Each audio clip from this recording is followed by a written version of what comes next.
It's time of the year, Dolphin fans. It's time for my least favorite road trip of the season, a trek up to Buffalo, the fake Niagara Falls. I will be making that journey for the Miami Herald. I am Omar Kelly, Miami Herald columnist, and joining me is Barry Jackson to talk about the AFC impending AFC East showdown. Ultimately, Barry, this is going to be probably the most difficult game of the season for the Miami Dolphins to go up to Buffalo, a team that has dominated them during the Josh Allen era and pretty much had their way with them for, I would say, close to 2 decades, even before the Josh Allen era. But it's really gotten ridiculous during Josh Allen's reign. He's only lost twice in 13 games. And now the Miami Dolphins have to go up there with an injury-decimated roster. There are a number of guys, Barry, who are battling injuries. Tyreek was not there. Allegedly, it was a foot and rest day. We got Jevon Holland battling a knee injury. We got Zach Sieler battling an eye injury. It'll be interesting to see if they'll let him play. We've got Kader Kohou still battling the neck. We've got Storm Duck battling the ankle. Emmanuel Ogba's got a bicep. What else we got, Barry? Yeah, it doesn't look good. Bills have averaged 35 points, as you know, against the Dolphins over this ridiculous stretch of 12 wins in 13 games, which, by the way, not coincidentally started with Josh Allen's rookie season in 2018. So it's been 6+ years of misery, and they're going to be without, in all likelihood, a key piece in each of their units, or if they're not without them, they're going to be limited. Obviously, Sieler, we saw him in the hall today. He didn't practice. I didn't look terrible. Obviously, if he's able to play, you know he's a gamer. He's going to play. The question is whether doctors – because I normally see him in shades. You got to see the eye? Got to see the eye, yes. And it was it looked like a black eye. But because it's a fractured orbital bone, that raises concerns about, is it safe for him to play? I saw that Scotty Barnes of the Toronto Raptors is going to miss 3 weeks with an orbital injury. And obviously basketball and football are different. But the question is it safe? McDaniel didn't rule him out. We're not sure if that's gamesmanship, right? Or if it's maybe an outside chance Sieler to play. There is such a thing called a face mask, Barry. And you actually put them on, and then there's a shield that goes in front of it.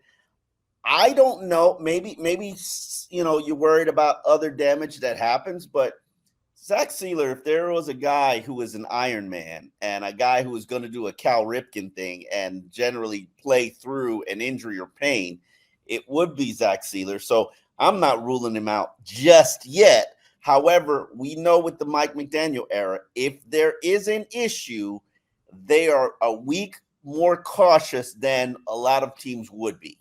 No question. And what concerns me, besides the fact they've never been able to handle Josh Allen, besides the fact that their inside linebackers have always been torched against Buffalo in pass coverage, besides all of that, the point I started making was you're missing or have limited a key player at each position. Defensive line, we know Sieler either is going to play injured or he's not going to play. Linebacker unit, we know that Jordan Brooks, who's been their most effective inside linebacker so far this year, is now dealing with an injury to a wrist.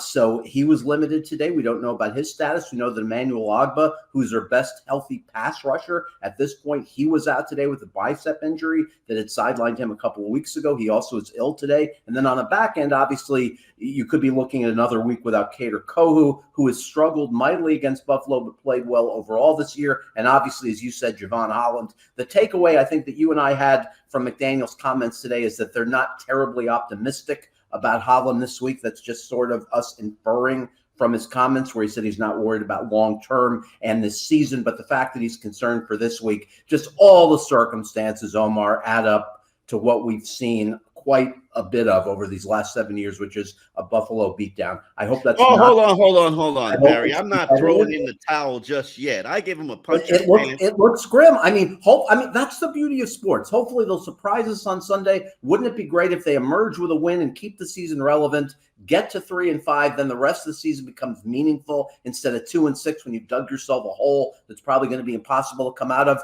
But how could you see them winning Sunday? It starts probably with the running game being as effective as it's been. Their last 2 trips to Buffalo, I found this interesting, Omar. They've averaged exactly 7.5 yards per carry against the Bills each of their last 2 trips to Buffalo, including the snow game in December 2022, where unfortunately they moved away from the run when Mostert had it going and McDaniel passed a lot late in that game. So they can run against Buffalo. That's the one thing I know they can do. Yes, and I think they have to protect their quarterback against Buffalo. I think they have to limit the turnovers. And Tua talked about it today. You know, when you have 3 turnovers in a game, you're giving yourself no chance, and one of them turns into a pick 6. I make the argument, and I know you're probably going to laugh at this argument, but I don't think they played that poorly offensively against Buffalo with the exception of turnovers. Before Tua went out, they were 8 of 11 on third downs, Barry, and that's a tremendously efficient offense. I think if they can get a little bit better in the red zone in terms of execution and turning those point opportunities from 3 to 7, I think that they'll be better. I mean, last week they had 8 possessions, drove up and down the field. They just couldn't get into the red zone. Now, you've seen that kind of efficiency consistently with Tua. The question is, can you do it against Buffalo? And I thought Mike McDaniel had a very interesting stance about the Buffalo Bills. He basically said, they will force you into making a mistake, and that's how they'll beat you. So you basically, and I thought about this, and in fact, I wrote this in a column when somebody asked, you know, actually I played Trigger Truth with 6 pending issues, weighing in on my thought process on them. And, you know, are they in the same league as Buffalo? No. They would have to play a perfect game. Can they beat them? Absolutely. It's a puncher's chance. You could be Buster Douglas on any given Sunday. I would argue that Buffalo is probably one of the top 4 teams in the NFL right now. And how they would shake up with any of the top 4, the Kansas Cities, the Baltimores, who knows? But if you play an efficient game, which we have not seen them play this entire season, where offense does good, where special teams holds their own, where defense, even despite all of your injuries, and I thought they performed pretty well despite all their injuries last week against Arizona, with the exception of, you know, that final drive, which is kind of important. I think you can hold your own, and I think you have a puncher's chance. Yeah, I would make this point. If it were just a case of Josh Allen beating the Dolphins consistently over these last 13 games, he's 11-2 against them, and there were no other issues, I would say, yes, you have a real chance. But you have to talk about the elephant in the room, which is Tua is worse against Buffalo than against any other team, which is just unfortunately the reality. I don't know if he's just not particularly built to be effective against Buffalo. If it's a construction of the team that Chris Greer put together, that's certainly part of it. But against Buffalo, 4 games. Yeah, but against, and I know obviously all 3 picks were not his fault in the Thursday night game. At least one of them was his fault when he made the ridiculous throw to try to get it out of bounds. But if it were just one game against Buffalo, then I could put it aside. But the bottom line is, even though we both are Tua fans, he's 1-7 against the Bills, worst touchdown to interception ratio against Buffalo than any other team, 7 TDs, 10 picks. Second lowest passer rating against Buffalo of any team he's played at least twice. Who's number 1? He's fumbled 3 times against Buffalo. He's taken 13 sacks against the Bills. So I don't know what the reason for hope is. There was that great game in the snow, right? He was very effective in that game in odd conditions in that December a couple of years ago. But aside from that, he hasn't been particularly good against Buffalo. The one thing that I think might give them hope would be this. We know Josh Allen, as great as he is, likely has turnovers in him that we have not seen this season. We have seen a more efficient Josh Allen, a less error-prone Josh Allen than ever before this year. He's at 14 touchdowns, 1 interception. Obviously, he's had a flood of turnovers over the last 3 years up until this point. He threw 18 picks last year. He's at 1 interception this year. So to me, that's where I find a little bit of hope, thinking, isn't he due for a bad game? And also the fact that the Dolphins have run effectively against Buffalo. Those would be the 2 things that give me a little hope. On the flip side, the Dolphins aren't very good at takeaways in this new secondary, other than obviously Jalen Ramsey, but they've had very few interceptions. They're likely going to be without Jevon Holland, their best ball hawk. So who exactly would be forcing the turnovers? Zach Sieler, who's great at forcing turnovers and alert with fumble recoveries. If he's not there, who exactly would be forcing these turnovers so that Josh Allen gets back to a law of averages thing where he starts committing turnovers like he has in the past, but not this year? I mean, would that be any recipe to win in your view? Hoping that Allen, forcing turnovers, hoping he's error prone? It's not just the interceptions; it's the inaccuracy, Josh. But he's playing well. He's grown up. He's a big He's boy been now. great. Yeah, He's a big boy now in the league. He's got an MVP season. There's also the possibility of injury. I'm very curious to see what kind of defensive approach Anthony Weaver will take. We have seen over the years a gamut of defensive approaches. The spy is always my favorite approach. And unfortunately, I can't really think of anybody who can really spy Josh Allen right now. It's been Channing Tindall, it's been Walt Aikens, it's been so many different guys. Only person I could really think of to spy, I'm going to throw this name at you, and I want to get your reaction. Chop Robinson.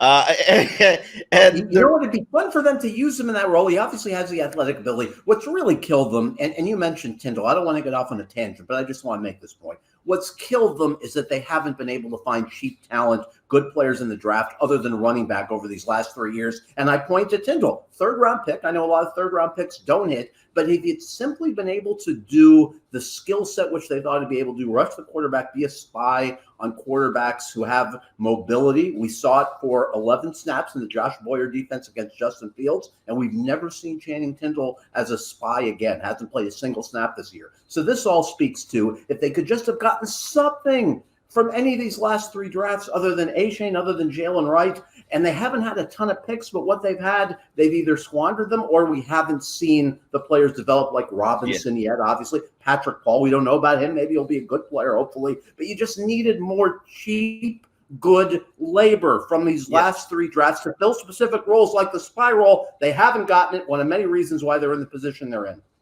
Let me ask you this question. We've got the trade deadline looming next week. There are so many Dolphin fans who just want this team to have a fire sale because they're done with it. They want to restart. Now, obviously, me and you were intelligent enough to know that that's not going to happen because Chris Grier is not trading away assets for a future GM. For picks for a future GM. He's in job protection mode. Protection mode. You're not trading your best players. You're hoping to convince Steve Ross to give you a 99th year running this team. All right, 99. That was funny. But I will say this: if you get the right package, if somebody offers you a first for Tyreek Hill, it's not going to happen. But let's say if somebody offers you a first, do you, Barry Jackson, consider it? No, I do not, because this team, and we both made this point on Twitter. We've made this point in the podcast to build around that group of players. In my view, they have to build around that group of players and simply make better decisions in supporting cast. I don't think this is a total rebuild like it was in 2018 where you tear everything up. You have a core of guys you can win with Tua, if he's healthy, obviously. With Tyreek Hill, Waddle, you could make the case. Do you consider trading him for a frontline line?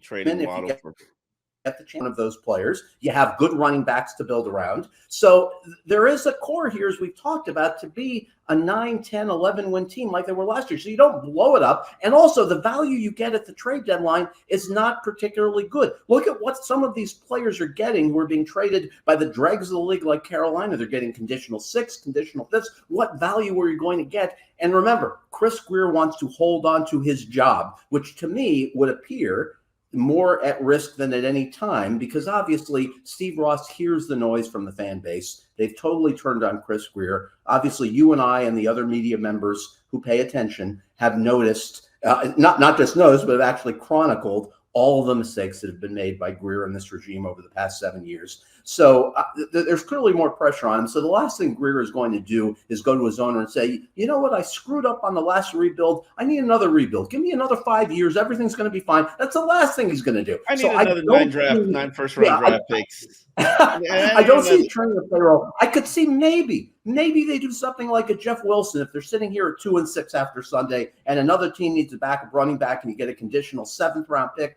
I see more moves around the edges like that. And if they're 2-6, you can't make any justification for trading draft picks for assets. Let me ask you this question: it would be unlikely. Is there anything you would be a buyer on?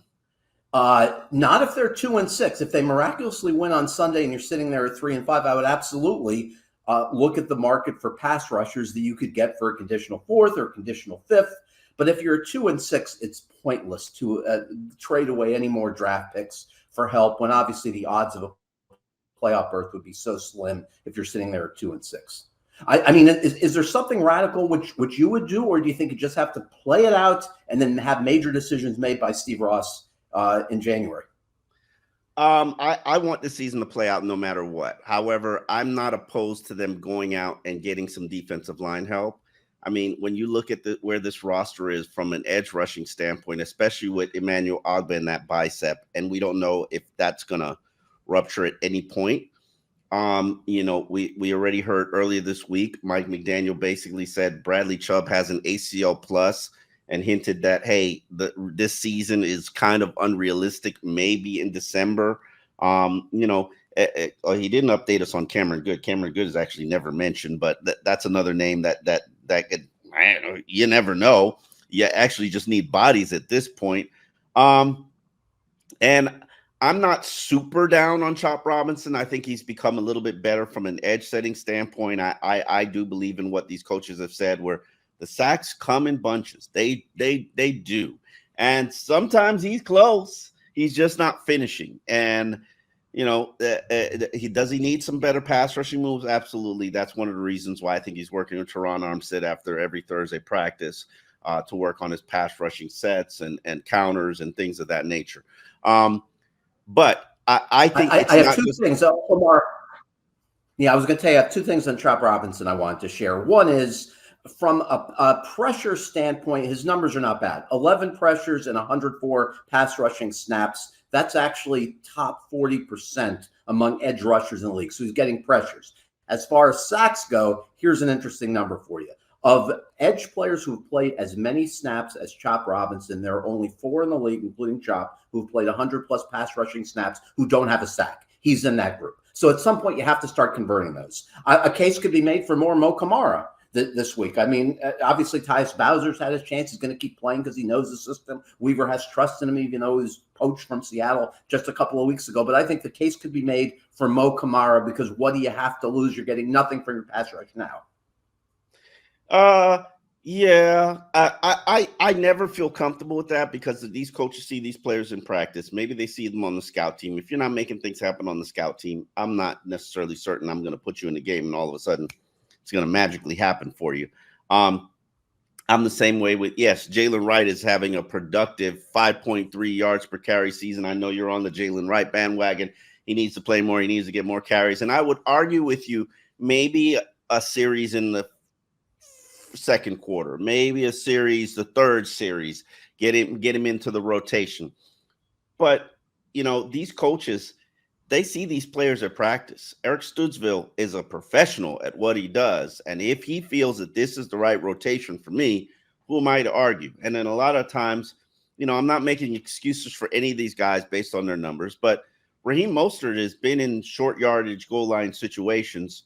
And that could be why his numbers are 3.5 yards per carry. And also, not to make excuses, but he hasn't busted a big run yet. We know Raheem's average is predicated on busting a big run, and we haven't seen that yet. And for the last 2 games, Devon Achane has been going and doing well. So why would you turn away from the hot hand? But Dolphin fans have this notion and perception that they know what's best. They know what's better. When things aren't going well, and Mike McDaniel even says this, when things aren't going well, you begin to second guess and question everything. Everybody is wrong. And there's some validity and argument that you can make in all those regards, but it'll be interesting to see what happens moving forward in terms of the young players. And this organization, they are not very well adept at playing young players, especially early, with Devon Achane being probably the lone exception. So we'll see what happens. Let me ask you this question, Barry. Tua Tagovailoa comes back, has a productive game last week. I don't think anybody will argue, based on what we've seen all season, with and without Tua, that was his best game of the season. They put up 27 points. I think in most situations, when you put up 27 points as this Dolphins team, you got a good chance to win. Is this play that you're seeing from Tua going to be enough to produce 6, 7 more wins this season? No way. And that's nothing against Tua. He played well last week. How could you have expected more in your first game back after 5 weeks? There was no sign of rust. And I don't hold him at all responsible for the result last week. But getting to 7 wins with his schedule, which is getting a little more difficult, or as you said, getting 7 wins to take him to 9 wins, I just don't see it being realistic. So if you fall to 2-6 on Sunday, which is the great likelihood, do you see them winning at the Rams, a resurgent Rams team that is a talented team? They're getting at least one of their receivers back, obviously, the last couple of weeks. I don't see that. Then I think you're sitting at 2-7. Cleveland plays much better without Watson. They were great with Winston last week, so I would have rather faced Cleveland with Watson, who's out for the year, than without him. So if that's a loss on a Sunday, you scared of Jameis Winston? To the afternoon. Yeah, I'm scared of Cleveland when Watson is not playing. Look at how well they've done without Watson, right? When Flacco and Winston's been playing. So my point is, with the Cleveland game, I would have leaned toward win. Now I lean a little bit toward loss. So if you lose at Buffalo, lose at the Rams, and lose at Cleveland in late December, those are 3 losses right there. That would be 8. You forget about Houston. Yeah. And you forget about San Francisco coming here. That's why. So if you add those 2 as losses, that's 2-10. I doubt they'll beat the Jets twice. They'll probably split with the Jets. That gets you 11 losses. So to me, you're looking at 6-11 at this point. I would be surprised if they're better than that. I had told you 7-10 before the season was my fear. I didn't say I was sure they were going to be 7-10, but I told you throughout August, my fear was that they could be a 7-10 team. I might have overestimated them a little bit. They might actually be a 6-11 team, but obviously that didn't factor in the Tua injury. So no, I don't see any realistic course to the playoffs if they lose on Sunday. If they win Sunday, maybe they ride the momentum, win in Los Angeles the following week. Maybe they sneak in at 9-8. But if the result Sunday is what the result has been typically against Buffalo, then I think that effectively would end their season. And then the question is, would players be disinterested? Would they give up on the season? Would you still get maximum effort? All of that would be the question. Hold on. All of that would be the question. What was the question? We missed you. You chopped out. Oh, there. I'm sorry. I froze there for a minute. So the question is, if you fall to 2-6 against Buffalo and then lose at the Rams, do players lose interest? Do you get maximum effort? Do players check out? And is it going to be a miserable final month if they're out of the race? It's funny. Marcel Louis-Jacques from ESPN did the math today in the press room, and you were there and saw this, and said there's a chance the Bills could clinch the division by mid-November. If we had told Steve Ross that in year 6 of this rebuild, the Dolphins would be out of the division race by mid-November, how would he have reacted? He would have probably told you what happened to my quarterback, and that's a valid excuse and a valid reason. But anyway, those are just excuses. This team has to play better. They've got to clean up their operation. They've got to play a little bit crisper, take care of the ball, and I think that they're working towards addressing it. But as Tua said today, at some point you can't keep talking about it and not doing it. Let me ask you about this whole controversy about the number 3 receiver. Odell Beckham has been playing for the last 2 weeks. I don't think he looks like an elite receiver. I think he looks like an old receiver. No offense. Just in a little bit that I've watched him in practice and movement. You've got D. Estridge, and then River Craycraft has got elevated. His 21-day window has been activated in terms of him coming back on to the 53-man roster. As Tua calls him, the White Hope.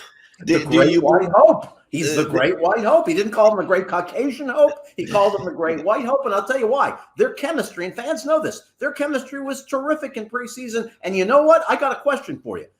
Craycraft has caught 18 passes from Tua the last 2 years. Guess how many have gone for first downs of those 18? 11. 16. 16 out of 18. 3 have gone for touchdowns, yes. So Craycraft, this is no longer a case, and Dolphins followers know this. This is no longer a case of a guy battling just for the 53rd roster spot. This is a guy who's proven that he should be in your receiver rotation, especially on a team that doesn't have great receivers behind. Obviously, they're all pro, Tyreek Hill and Jalen Waddle. So he belongs in this group. The question for me is what they're going to get out of Beckham. Joe Shad and I approached Beckham today. We talked to him for a while. He said that he feels healthy. He feels explosive. He said the issue is just limited opportunities. He wasn't complaining. And then he said this. He said, I still run 20 miles an hour. I still run faster than the person who's chasing me. It just hasn't been the most opportunities for me. I asked him if McDaniel has told him if he's going to get him more playing time. And Beckham said, well, I would think that's what he wants to do because he signed me. He's played exactly 11 offensive snaps each of his 3 appearances. As everybody knows, he's got no catches on 3 targets. He went off on an interesting tangent today, Omar. He started talking about diva receivers and said, quote, people always talk about receivers and they're like, oh, they're divas and all that expletive that they say. A receiver is the most selfless person on the field, he said. First of all, you got to wait for it to be a pass play. You got to wait for the O-line to block and protect, and you've got to wait for the quarterback to throw you the ball. There's really nothing in your control. You can be open 10 times in a game and never get the ball. So he made the point that he's selfless. He said he did extra work today. He's not resting on his laurels. And then he said you couldn't name a star receiver who's been through what I've been through as far as injuries and situations. Today was supposed to be a light day, and I was out there pushing. So this message from Odell Beckham is the fan base who's getting on me, he's essentially saying, get off me. I'm doing all I can. I can't create pass opportunities for me if the coach isn't calling him. And again, he wasn't complaining about anything. He's been professional and a team guy, but I think he's aware that Dolphins fans have turned on him to an extent. Yes. And I think this was his way of pushing back. It is very been through what I've been through. I think it is very unhealthy. I saw people at the end of the the Arizona Cardinals game blaming Odell Beckham for the loss. And I thought to myself, like, he has nothing to do with what happened in the game. Nothing. He would throw no passes on Sunday. He played 11 snaps. Malik Washington played more than him. D. Estridge played more than him. He's like just an observer at this point. So you can't blame him for anything. You could say, well, maybe the throw in Indy, maybe he should have caught, but it was a play that, not every receiver is going to make. You have to assume that even though he's not what he was, you're going to get something from him at this point. And I think you're going to get something from Craycraft. The problem is it going to be too late? Is it going to be too late to be meaningful and lead to anything? Here's my thing. This obsession with the third wide receiver is so unhealthy. Behind Tyreek and Waddle, there are only so many balls to go around. You've got 3 tight ends. You've got 1 fullback. You've got 3 running backs. You've got 3 different receivers. I'm sorry. Jonnu Smith is the number 3 weapon, and I think he's rightfully so the number 3 weapon.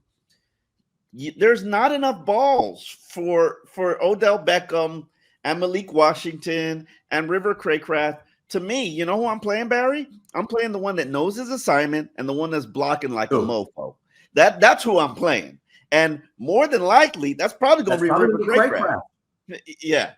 Yes, it is. Yes, and also, they played third wide receivers. They played more than 2 receivers on the field at any one time, only 161 snaps this year. That's lowest in the league. So that's an acknowledgement that they just weren't very good with depth at receiver. That's going to change once Craycraft is back, possibly this Sunday. It should change with Beckham getting more into the flow of things. But you're right. There's only 1 ball. I would have made the case over the last couple of weeks to play Achane more at receiver and give more snaps to Jalen Wright. That's not as necessary now because you're getting back Craycraft because you figure Beckham's going to help you. But I think the case could have been made for that earlier this month. I disagree with you, Barry. I don't think Achane is a clean catcher. I think I would rather have Raheem Mostert out there as a receiver, but I get it. Achane's speed, teams have to respect it, but then Raheem is not like exactly slow. Listen, to me, this offense just tries to do too much. And yes, we've dialed it down during the Tyler Huntley era. And then now we're saying, okay, let's ratchet, let's throw it all back in there. Let's get complicated and complex.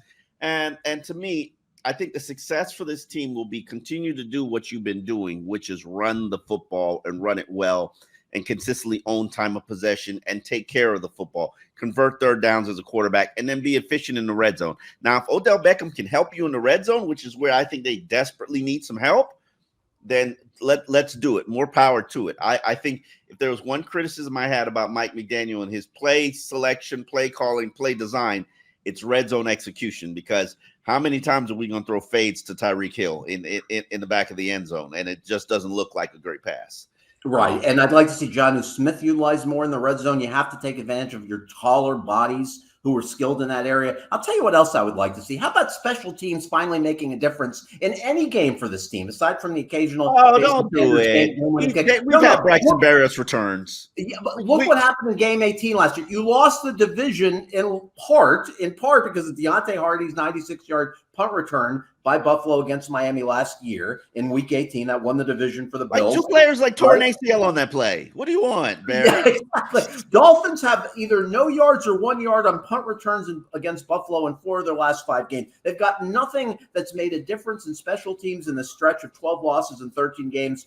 But what most has me worried on Sunday, besides Josh Allen in general, is not only are the Dolphins second worst in the league in sacks this year, behind or ahead of only Atlanta, but against Buffalo, they've had no sacks or 1 sack in 5 of their last 9 games.